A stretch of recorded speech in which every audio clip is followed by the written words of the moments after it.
गरुड़ पुराण 7वां अध्याय। जब आत्मा ने नरक में अपने कर्मों का फल भोग लिया तो उसकी यात्रा वहां समाप्त नहीं होती।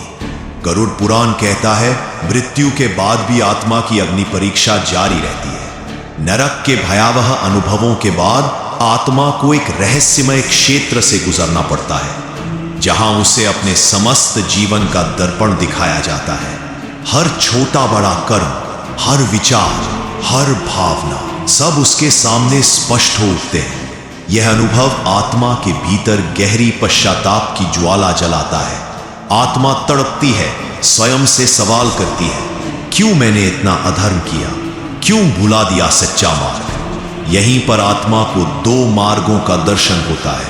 पहला मार्ग उसे संसार में फिर से फंसाने का, भोगों में उलझ जाने का, और दूसरा मार्ग उसे मुक्ति की ओर ले जाने का। लेकिन यह चुनाव आसान नहीं होता।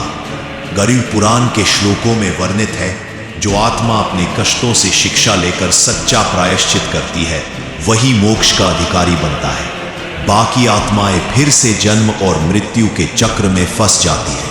आत्मा यदि सच्चे हृदय से परिवर्तन चाहती है तो उसे कठिन तपस्या करनी होती है। जन्म लेने से पहले ही वह देवताओं से प्रार्थना करती है, अपने भविष्य के जीवन के लिए व्रत लेती है। इस बार मैं तुझे न भूलूंगा प्रभु, इस बार मैं तेरा ही पथ चुनूंगा।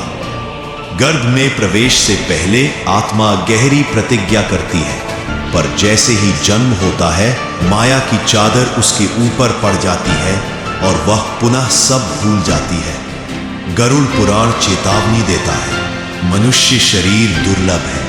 इसे पाकर जो मोक्ष की ओर नहीं बढ़ता, वह स्वयं अपने लिए नरक के द्वार खोलता है। यह अध्याय हमें स्पष्ट करता है, केवल भोग विलास में डूबना जीवन का लक्ष्य नहीं है।